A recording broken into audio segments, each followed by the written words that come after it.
Hi everyone, today I want to talk to you about salmon. Many of you know that salmon are a keystone species here in the Pacific Northwest. The Washington Department of Fish and Wildlife states that there are 8 different salmonid species that are native to Washington state. On average, these species split up into 624 populations of salmon across the state. These fish provide food, keep the water and its surrounding environment safe and healthy. They provide recreation, jobs, and are a big part of some social and cultural traditions. What you may not know about these salmon is that since the 90s they have been listed as threatened or endangered, and if we don't do something soon, we may lose them forever.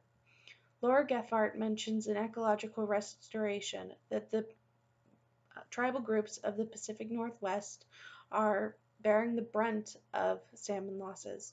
She states, "The treaty tribes of the Northwest have borne the brunt of salmon losses and habitat degradation. Their culture, way of life, and economy have been devastated." Salmon first began being listed as endangered in the 90s. Since then, there's been a great push for salmon hatcheries to work more on rescuing these fish.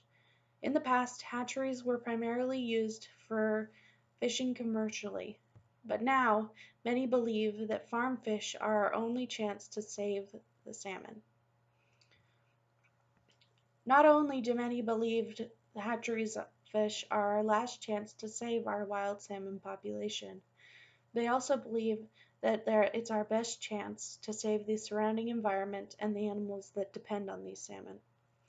They may very well be right. As the Washington Department of Fish and Wildlife notes, some tagging studies show that 90% of salmon found in the Columbia River originated in hatcheries. The Washington Department of Fish and Wildlife also states that many of these hatcheries have had a major impact on salmon populations today.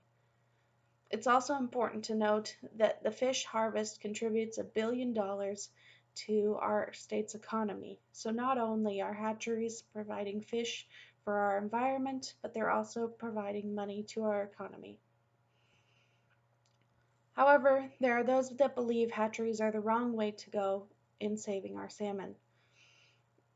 Stephen Combs says in Environment, he quotes Naylor and Eagle and Smith in saying, "Many scientists, environmentalists, and fishers worry that the ecological risks of farm fish, such as the spread of disease and parasites, competition among escaped farm fish and endemic species, and pollution from farm effluent may outweigh the potential benefits."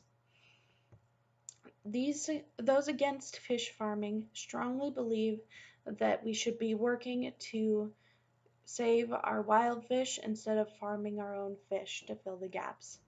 These beliefs are strongly rooted in the idea that farm fish are genetically engineered and modified and could possibly get our wild salmon population sick, which could make the situation worse.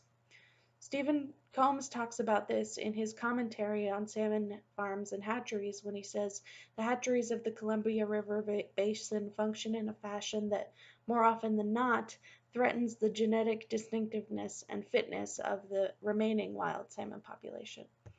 Combs also points out another problem commonly discussed among those against hatcheries when he says, "Another problem is that hatcheries ignore the maximum number of fish that a particular stream can support.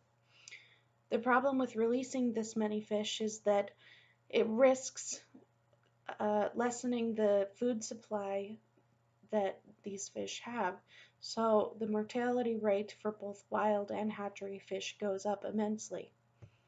Another great worry is that the offspring of hatchery-born fish and wild salmon may not have the highest rates of survivability. Whether you think hatcheries are the right way to go if we're going to save our salmon or not, we have to remember that we all have the common goal of saving these wonderful fish before it's too late.